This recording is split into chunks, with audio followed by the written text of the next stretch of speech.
Hi friends, ఇవాళ అయితే నేనైతే ఫిష్ ఫ్రై అయితే చేస్తున్నాను ఫ్రెండ్స్. ఫిష్ అయితే బాగా కడిగేసిన తర్వాత అయితే నేనైతే దీంట్లోనే ఉప్పు, పసుపు, కారం, మళ్ళీ కొంచెం ధనియాల పొడి, కొంచెం ఏమో జీలకర్ర పౌడర్ అయితే వేసుకున్నాను ఫ్రెండ్స్. వేసుకొని అయితే బాగా కలుపుకొని అయితే ఉంచుకున్నాను ఫ్రెండ్స్. అలా 5 మినిట్స్ అయిన తర్వాత కడాయి అయితే పెట్టి ఫ్రెండ్స్, కడాయి ఆయిల్ వేసి ఆయిల్ అయితే హీట్ అయిన తర్వాత ఫిష్ అయితే దాంట్లో వేస్తాను ఫ్రెండ్స్. ఇదిగోండి ఫ్రెండ్స్, ఫిష్ అయితే వేసేసాను నేను. ఇదిగోండి ఫ్రెండ్స్, ఒకవైపు అయితే బాగా అయిన తర్వాత అయితే ఇంకోవైపు అయితే తిప్పుకున్నాను ఫ్రెండ్స్.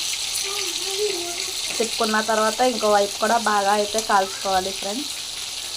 బాగా ఫ్రై అవ్వాలి ఫ్రెండ్స్. ఫ్రై అయ్యే వరకు అయితే ఉంచుకోవాలి ఫ్రెండ్స్. ఇదిగోండి ఫ్రెండ్స్, బాగా ఫ్రై అయిన తర్వాత అయితే నేను ఒక ప్లేట్లో అయితే తీసుకున్నాను ఫ్రెండ్స్. ప్లేట్లో అయితే తీసుకొని చివరిలో అయితే అల్లం వెల్లుల్లి పేస్ట్ ఉంటుంది కదా ఫ్రెండ్స్, ఇప్పుడు అయితే వేస్తున్నాను. నేను లాస్ట్లో వేస్తాను ఫ్రెండ్స్ అల్లం వెల్లుల్లి పేస్ట్ అయితే. అవి బాగా కొంచెం మసాలా వాసన పోయే వరకు బాగా ఫ్రై అయితే చేసుకోవాలి ఫ్రెండ్స్. బాగా ఫ్రై అయితే చేసుకున్నాక కొద్దిగా అయితే కరివేపాకు వేసుకుంటున్నాను ఫ్రెండ్స్. కొద్దిగా అయితే కొత్తిమీర వేసుకుంటున్నాను.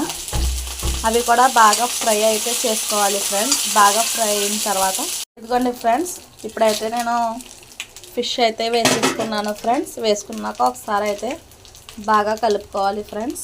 ఇదిగోండి ఫ్రెండ్స్, నేనైతే అయిపోయిన తర్వాత అయితే ప్లేట్లో అయితే తీసుకున్నాను ఫ్రెండ్స్. ఒకళ్ళు ఇది ఫిష్ ఫ్రై అందరికీ వచ్చు కదా అనుకుంటారు ఫ్రెండ్స్, వాళ్ళకైతే చెప్తున్నాను. ఒకళ్ళు ఒక్కొక్క స్టైల్లో వండుతారు కదా ఫ్రెండ్స్, అందుకని అయితే నేను చేస్తున్నాను ఫ్రెండ్స్. నా వీడియో కనుక మీకు నచ్చినట్టయితే లైక్ చేయండి ఫ్రెండ్స్. మీరు కూడా ట్రై చేసి ఎలా ఉందో కామెంట్ బాక్స్లో కామెంట్ పెట్టండి ఫ్రెండ్స్. Bye friends.